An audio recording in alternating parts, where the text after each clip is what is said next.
Bonjour, chronique bande dessinée aujourd'hui, manga plus précisément. Je retourne à Gunm avec le quatrième tome de la série de Kishiro Yukito, dans l'édition dite originale en cours de publication par Glénat et censément plus respectueuse de l'œuvre que la précédente dans les années 90. Ne serait-ce qu'au regard du sens de lecture, hélas, j'aurai l'occasion plus loin dans cette chronique d'envisager la question de la nouvelle traduction. Ainsi que je l'avais expliqué précédemment, si, ado, j'avais lu et relu les deux premiers tomes de la série, que j'ai toujours apprécié dans le cadre de cette édition originale, je n'avais guère fait que survoler la suite dont je ne conservais guère de souvenirs. Je me rappelais qu'il y avait un délire sportif autour de la discipline du motorball, mais j'ai à vrai dire été très surpris que cet arc arrive aussitôt dans la série. Hélas, le troisième tome introduisant cette thématique m'avait justement pour cette raison beaucoup déçu. J'avais l'impression que l'auteur abandonnait peu ou prou tout ce qui faisait jusqu'alors le sel de sa série, pour se contenter, de manière passablement fainéante, de passer sa création au tamis des codes les plus éculés, peut-être ceux du Neketsu, pour un résultat qui manquait singulièrement d'âme. Or, j'ai l'impression que dans ce quatrième tome, censé clore cet arc, sauf erreur, c'est encore pire. Dans le précédent, je sauvais les scènes en extérieur, parfois très réussies. Mais ici, je ne suis pas bien certain d'avoir envie de sauver quoi que ce soit, même si je vais par la suite confesser un bémol passablement paradoxal. Au final, j'ai eu le sentiment d'un tome au mieux médiocre, au mieux. Ce qui ne me paraît pas très engageant pour la suite, même si l'abandon du motorball devrait justifier que je jette au moins un coup d'œil sur le tome 5, on verra. Mais en l'état, c'est vraiment pas fameux. Oui, bien sûr, ceci à mon pas si humble avis. En fait, googlez Gun 4 ou Gun 3 d'ailleurs, ou un autre truc du genre, et vous tomberez sur plein de retours de lecture particulièrement enthousiastes et élogieux. On me l'avait déjà signalé, cet arc du motorball, que je trouve si navrant pour ma part, est pour bon nombre de lecteurs un moment crucial et particulièrement convaincant de la série. Peut-être même le plus séduisant de l'ensemble, si ça se trouve. Ce qui me dépasse. À s'en tenir à ces 4 premiers tomes, les 2 premiers écrasent nécessairement les 2 consacrés au motorball. Je ne parviens pas à envisager les choses autrement. Mais dans ce cas, le problème ne serait donc pas tant inhérent à la BD que purement personnel. C'est très possible, oui. Gardons ça en tête au cas où. Mais ça ne va pas m'empêcher d'expliquer en quoi j'ai trouvé ça, donc au mieux médiocre. Tout ce quatrième volume ou presque tourne autour du motorball. C'en est au point où il ne se passe presque rien en dehors de la piste, la plupart de ces moments extérieurs intervenant en fait sous la forme de plans de coupe, pendant ce temps-là à Veracruz, en pleine partie de motorball, ce qui inclut plusieurs flashbacks. Par ailleurs, on ne retrouve pas vraiment ici le même procédé chelou des 3 tomes précédents, dont l'intrigue se concluait au début du tome suivant. Il y a davantage d'unité ici, et ce quatrième tome s'ouvre sur un épisode beaucoup plus long que d'habitude, qui reprend certes les choses là où le tome 3 s'était arrêté, mais pour un effet bien différent. En effet, dans les 70 pages grosso merdo de cet épisode, nous sommes focalisés sur un long et sanglant match de motorball sur le circuit dit Gregory, marquant le passage de Gali à la division supérieure et assez concrètement destiné à recruter l'équipe de l'héroïne pour affronter le grand champion de la meilleure ligue, l'empereur du motorball, Jasugun. Là, je vais avouer un truc qui pourrait sonner comme un désaveu de ma note d'intention. Ce long épisode est très probablement le meilleur de l'ensemble de l'arc, mais attention, concernant la mise en scène du motorball. C'est très jeu vidéo et avec plein de trucs débiles, parfois rigolos, notamment quand le gore est de la partie, cet aspect essentiel de Gun consistant à démembrer et éviscérer tout le monde sans que cela ne débouche nécessairement sur la mort, certes pas exclu pour autant, mais aussi parfois pénible, coups spéciaux détaillés et punchlines navrantes. Cependant, suivre la course est relativement palpitant, dans la mesure bien sûr où on y arrive. Merci pour le plan du Gregory Circuit, mais les affrontements sont loin d'être toujours lisibles et j'y reviendrai. Ça a été la première fois dans tout l'arc que le motorball, dans son principe même, m'a paru au moins vaguement amusant, même entre deux soupirs. Hélas, cela a aussi été la dernière fois, car les autres scènes de motorball, ultérieures et qui ne manquent pas donc, sont globalement beaucoup moins réussies, au plan narratif en tout cas. Côté dessin, c'est kiff-kiff, mais ça me paraît de manière générale largement inférieur au tome précédent. En fait, paradoxalement, ce sont ici les plans de coupe qui ne fonctionnent tout simplement pas et ne font que mettre en lumière le creux absolu du scénario. Et ce caractère creux affecte surtout les personnages. À la très vague exception d'Ed, le patron de l'écurie de Gali, junkie au masque de cuir et aux vieilles rancœurs dont le sort est dès le départ décidé, Personne ici ne présente ne serait-ce qu'un semblant d'âme. Gali est abaffé, Ido l'est tout autant. Jasugon, qui dans le tome précédent ne manquait effectivement pas d'un certain charisme associé à son statut de méga champion, n'est plus guère ici qu'un pénible de plus, et sa sœur Shmila une gamine n'ayant finalement jamais eu d'autres atouts que ses formes. Si vous aviez scène de douche au bingo, félicitations, vous avez gagné. C'est absolument navrant, et les relations entre les personnages sont plates et sans le moindre intérêt. Alors qu'il y avait clairement quelque chose à faire avec Ido, dans son rapport ambigu tant à Gali qu'à Jasugon. En fait, la BD essaye d'en tirer quelque chose, très visiblement, mais cela ne fait que rendre plus flagrant encore son échec. Les autres personnages de la BD, cela inclut donc aussi bien sûr Gali et Jasugon, sont des champions, enfin plus ou moins, de Motorball. Ils ne sont dès lors définis que par leur comportement sur la piste, et d'une manière très lourdement archétypale. Essentiellement les recrues pour la suite, comme de juste, Armrust l'enflure, Tiger le loser crétin, Zafar Takier la mystérieuse et inquiétante, Adjakati le brave soldat, après avoir été un adversaire marqué de Gali dans le tome précédent. Ils ont leurs coups spéciaux, régulièrement débiles, même au point du ridicule, mais sciemment, je suppose. La toupie, c'est quand même waouh.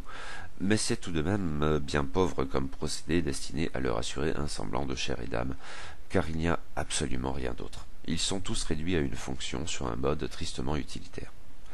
Il y a cependant plus ennuyeux encore, si ça se trouve, et c'est très fâcheux, oui, parce que cette autre dimension s'exprime tout particulièrement dans ce qui, à terme, doit éloigner Gali du motorball et permettre, la compétition sportive ayant forcément agi comme un prétexte, de renouer un fil rouge avec ce qui précédait et ce qui, logiquement, devrait suivre. L'interrogation quant au passé de Gali, trame de fond essentielle de la série. Même s'il faut sans doute y adjoindre la thématique des exilés de Salem, Ido bien sûr, mais aussi, sauf erreur, celui que l'on n'a pas encore nommé Destinova. A priori, celui qui a pris Jasugon en charge et qui en a fait le champion qu'il est devenu sans plus se montrer ensuite ou plus guère. Oui, la compétition avait bien dès le départ une fonction, plus ou moins bien comprise par les deux principaux intéressés, Gali au premier chef et Ido bien plus loin derrière, ce qui permet, même lourdement, de revenir sur leur comportement parfois étrange dans le tome 3. Gali voulait se connaître et apprendre les raisons de sa maîtrise du Panzerkunst. Ici, pour la première fois, elle a, en 2 temps, un aperçu de sa vie d'avant, impliquant une grande montagne rouge qui évoque aussitôt Mars.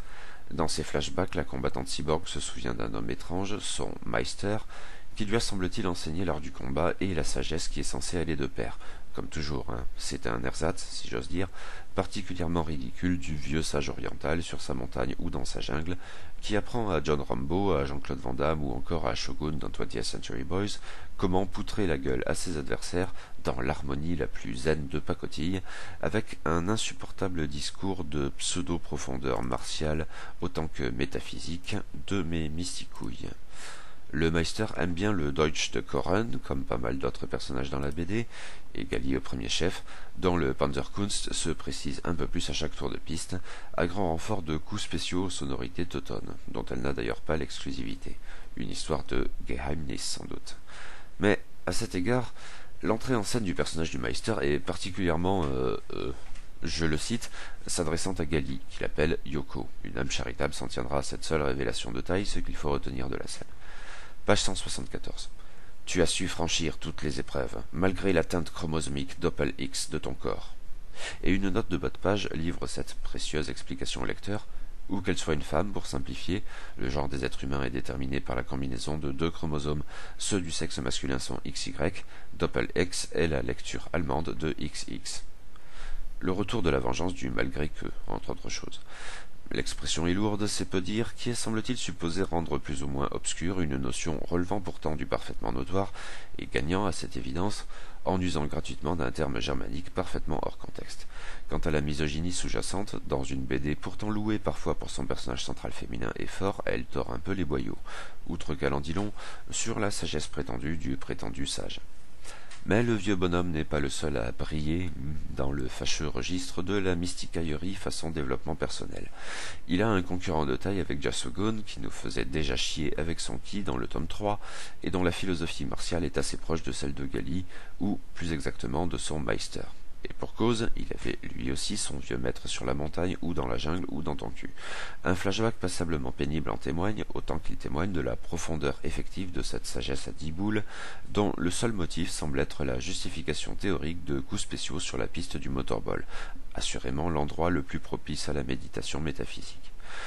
Je ne résiste pas à l'envie de vous citer une autre note de bas de page quand le vieux maître si sévère félicite son disciple en lui disant « Quelle splendide absorption de ki tu maîtrises désormais !»